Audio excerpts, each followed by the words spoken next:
দর্শক, রাজধানীর বিপণী বিতানগুলোতে জমে উঠেছে ঈদের কেনাকাটা। আরো জানাতে বসুন্ধরা শপিং মল থেকে যুক্ত হচ্ছেন সহকর্মী মাহমুদুল হাসান। মাহমুদ, বসুন্ধরা শপিং মলে ভিড় কেমন দেখছেন? আমি এই মুহূর্তে রয়েছি বসুন্ধরা সিটি শপিং কমপ্লেক্সে। সকাল থেকেই আমি বসুন্ধরা সিটি শপিং কমপ্লেক্সে অবস্থান করছি। বেলা যতই গড়াচ্ছে আসলে চোখে পড়ার মতো ভিড় আমাদের নজরে আসছে, উপচে পড়া ভিড়। আপনাদেরকে যদি একটু দেখাতে চাই আমি এই পাশটাতে, আসলে ঈদ যতই ঘনিয়ে আসছে মানুষের ঈদের প্রস্তুতি আসলে সেরে ফেলতে চাচ্ছে। ভিড় যেহেতু বাড়ছে প্রতিনিয়ত, তারা আসলে বেশি ভিড়টা এড়াতে চাচ্ছে। এই জন্যই আসলে তারা বসুন্ধরা শপিং সিটি কমপ্লেক্সে সকাল থেকেই আসলে ভিড় জমাচ্ছে।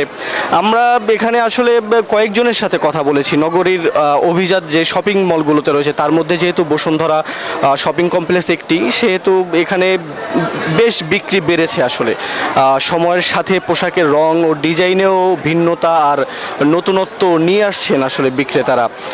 আর দেশি বিদেশি বিভিন্ন আকর্ষণীয় পোশাকের পাশাপাশি নারী ও তরুণী যারা আছে তাদের পছন্দের শীর্ষে রয়েছে আসলে নানা রকম শাড়ি, টপস, লেহেঙ্গা সহ আরামদায়ক সুতি পোশাক, যেটা আসলে নির্দিষ্ট করে বলতে গেলে তারা যতই নতুনত্ব দেখাক না কেন বিক্রেতারা ক্রেতাদের সাথে কথা বলে যেটা জানা গেছে যে তারা আসলে আরামদায়ক পোশাককেই বেশি প্রাধান্য দিচ্ছেন। এছাড়া যদি পুরুষদের কথা বলতে যাই, তাদের পছন্দের তালিকা শীর্ষে আসলে রয়েছে পাঞ্জাবি। অবশ্যই ঈদে যেটা পুরুষদের জন্য খুবই গুরুত্বপূর্ণ একটি বিষয়।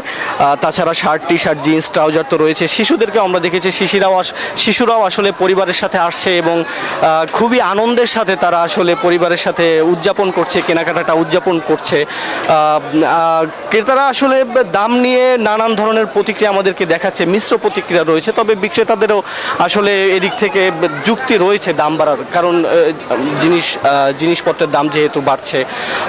বসুন্ধরা সিটি শপিং কমপ্লেক্স থেকে এই ছিল আমার কাছে সর্বশেষ তথ্য। মাহমুদ, আপনাকে ধন্যবাদ।